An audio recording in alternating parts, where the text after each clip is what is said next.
Hi guys, today I'm going to read chapter 24, but I want to review where we are in the story. So I made this picture.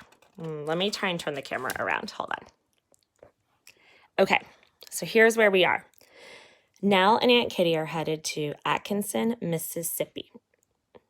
Aunt Kitty is being Mrs. R.C. Potter, who's in ill health, pretending she's in ill health. And Nell is Penelope Potter. They're also going down with Detective Webster and Mr. Pinkerton. The case is a bank teller was murdered by a hammer with 3 blows to the head and $130,000 was stolen. The suspect is the bank teller's best friend, Mr. Drysdale. And we ended with them at a dinner party at the Drysdale's home because they're high society people. All right. So today's chapter is chapter 24, and it's called In Which Aunt Kitty Takes a Fall and I Rise to My Vocabulary Lessons. I'm trying the camera facing me thing today, but we'll see how that goes. I might get over it pretty quickly. How did we come to own such beautiful gowns? I didn't see you stitching this orange one at the boarding house. Aunt Kitty was brushing dust off her sleeves as we let our horses walk along the lane outside Atkinson. It was a sunny day just a week or so after our arrival. Mr. Bangs made yours, she explained. He asked me about your favorite color weeks ago, and as you noticed, I sewed mine myself. I imagine sweet Mr. Bangs tending to things back in Chicago, while Mr. Pinkerton was steel-eyed and sharp. Mr. Bangs was like butter. That's an interesting simile. Mr. Pinkerton was steel-eyed and sharp, and Mr. Bangs was like butter. Think about what's butter. Maybe smooth, creamy. Interesting simile to compare somebody to butter. We should visit a photography studio while we're here, I said eagerly. For the sake of Mr. Bangs, don't you think he'd be happy to see how good we look in our costumes, Aunt Kitty? Mind yourself, Penelope, she snapped. Oh, because she said Aunt Kitty. I rolled my eyes. Must she always be such a stickler for staying in character? The only living souls to overhear us on this back road were our horses and perhaps the occasional hoot owl. A photograph is an extravagance. We've no need for it. Don't be so old-fashioned, Aunt. Wouldn't you love to have an image to put in a frame, something to be remembered by? I sat for a camera once in my life. My Matthew carried the image with him everywhere, so we'd never be apart. I believe it was still in his pocket the day he died. I never saw it again. There was no sadness in her voice, just the flatness that honesty sometimes demands. I wanted to trot after her and ask her whatever happened to the picture, but I didn't dare. Aunt Kitty was too private for that. I urged my horse on and caught up with her, tasting a little grit in my teeth from the dusty road. So, how are we going to crack this case? I asked, eager to start a new subject. Aunt Kitty said she was asking herself the same thing. That sly Detective Webster has befriended Mr. Drysdale, she said, but we've got to get closer. We've got to gain Mrs. Drysdale's trust. We should visit for tea or call on her for another dinner party, I plotted. No, even closer somehow. We've got to see the Drysdales' comings and goings. We've got to try to get into Mr. Drysdale's head. How are you going to get into someone's head? I suggested we camp out in the woods behind the Drysdale house, though it was with some hesitation. I was fond of those silky sheets back at the hotel, not to mention the fancy food. I wasn't sure I could leave them for a bedroll in the woods and squirrel for supper. That's about as close as we can get to the Drysdales. Aunt Kitty studied her licorice tin, opening it slowly and popping a candy in her mouth. And for the first time since I'd come to live with her, she held the tin open to me and offered to share. That's new. I popped a piece right in my mouth, too surprised to even utter a thank you. It was dreadful. The bitterness was so sharp, I might as well have been sucking on a lump of coal. I felt my eyes water and knew with certainty that my teeth would be black for an hour. Licorice was just another thing that my aunt and I would never see eye to eye on. If this is anything like the case of Flora and Mrs. Maroney, I began, moving my tongue around in my mouth and trying to clear the licorice taste away, we're going to need evidence. Along like this. Or perhaps an eyewitness. Or both, Aunt Kitty said softly, as if her mind were 100 miles away. Unless the killer himself confesses. What are the chances of that? After a few minutes, she closed the licorice tin with a snap that made our horse's ears twitch. And she announced she had a plan that would get us as close to the Drysdales as possible. I was to go along with her no matter what might present itself. Aunt Kitty asked me to trust her and ask no questions. I wasn't confident that I couldn't do either. Or I wasn't confident I could do either. Trust her? When she thought of her sending me off to an orphanage, still nod at my head and ask no questions? Now how was I supposed to do that? It's time we head into town, she said with a glance at a nearby tree. I could tell she was measuring up its shadow. Oh, that's so cool. To determine the approximate hour. So back then, didn't have watches and cell phones to tell time, so she is looking at the shadow on the tree to figure out what time of day it is. But I didn't need a short shadow to tell me it was lunchtime. My stomach's growls were making it pretty clear. We're to meet the ladies for a ride, Penelope. She took off cantering back towards the center of town, where the society bells were gathering for an afternoon outing. I trotted along behind her, eager to get a glimpse of a picnic basket that promised fried chicken and buttered biscuits. But unfortunately, I saw no such thing. Before long, we joined the party of frilly dressed matrons and a few white-haired gentlemen as they climbed into their saddles. Are the boots uncomfortable and... let's see. I have to figure out who's talking, sorry.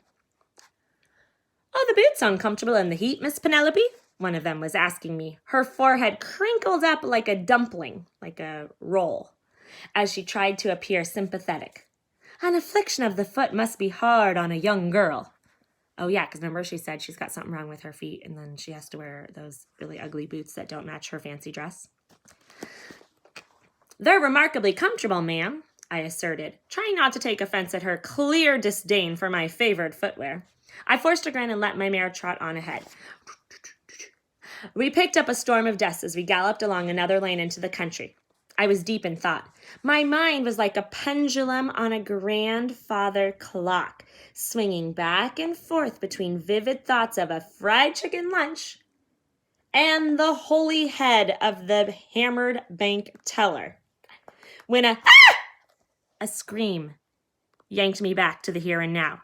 I looked up and saw Aunt Kitty racing ahead of the rest of us, her horse bolting out of control like it had been bitten by a snake. Aunt! I shouted, mindful that I'd best not revert to calling her Aunt Kitty and reveal her true identity. Aunt, come back! By the time the rest of us caught up with Aunt Kitty, she was lying in the road looking limp as a rag doll. My heart was in my throat as I hurled myself off my mount and raced to her side. I'd seen enough of my family pass from this world. I couldn't bear another loss.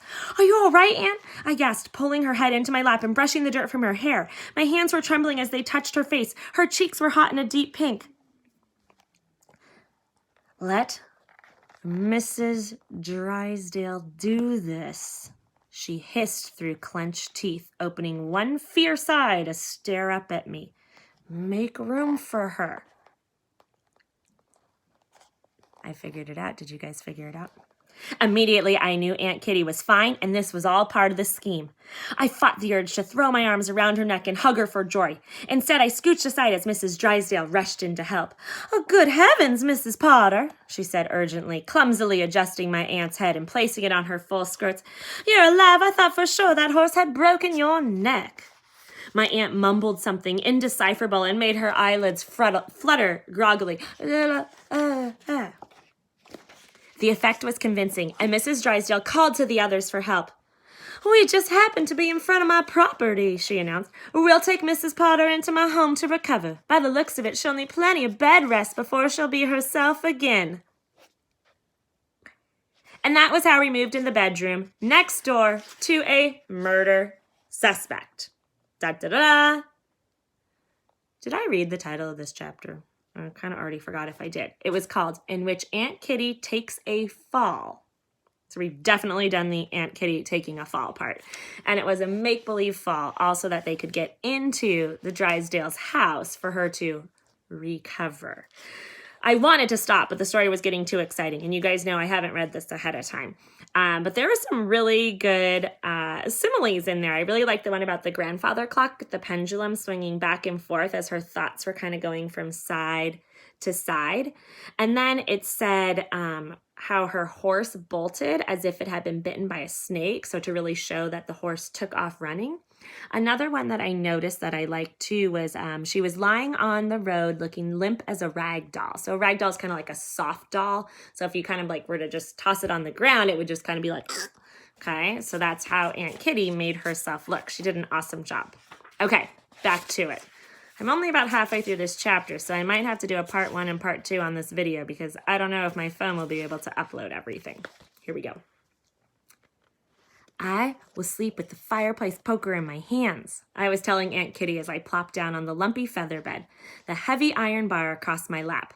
If I hear anything out of the ordinary tonight, I will start swinging. And as for you, I added, my eyes on her yellow hat box, I assume you brought your Colt? One cannot be too cautious when sleeping so close to a homicidal hammerer. So a fire poker, you guys, that's the thing that you would like use to kind of stoke the fire and keep it going. It's kind of like a long piece of metal that you poke into the fire. Aunt Kitty sighed and lifted that eyebrow of hers. She was not one to tolerate theatrics. But this was no comedy playing out upstairs at the Drysdale house. We were residing just 10 paces from someone who was quite possibly a villain of the foulest kind. We had to be alert, aware of our surroundings, and above all else, armed. But try as I might to convince my aunt of this, she seemed to think I was being dramatic. Surely by now you know that your strongest weapon is right here, she said, tapping her temple. Beside, there are 2 of us and 1 of him, Penelope, she added, tugging a hairpin from her bun. I believe that you can do that arithmetic. Fancy word for math.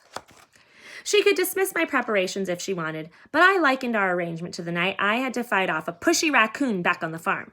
Whiskey was at my side, but that raccoon didn't give a hoot about being outnumbered. The only thing to make him hightail it out of our barn was the sound of my pitchfork swooshing past his ear. Sometimes a girl has to take a stand, I explained in a serious whisper, and while I'm all for using my smarts, I feel a good bit more comfortable knowing I've got something to back it up, preferably made of iron. Suddenly, a bump in the room next door made us both freeze. It was Mr. Drysdale moving about. Was he planning to pay us a visit? I clutched the fireplace poker and raised it to my shoulder. Aunt Kitty gestured for me to sit down, but I wasn't about to pay her any mind. We stood there in the yellow light of the single oil lamp, our ears listening for even the faintest noise. In my mind's eye, I tried to imagine Mr. Drysdale and his friend, the hammered bank teller, in better days. I pictured them laughing over a joke or sitting down to enjoy a root beer. They were best friends, just like me and Gemma. What kind of person would bring harm to his best friend? I mumbled to myself. Was it really possible Mr. Drysdale would do such a thing?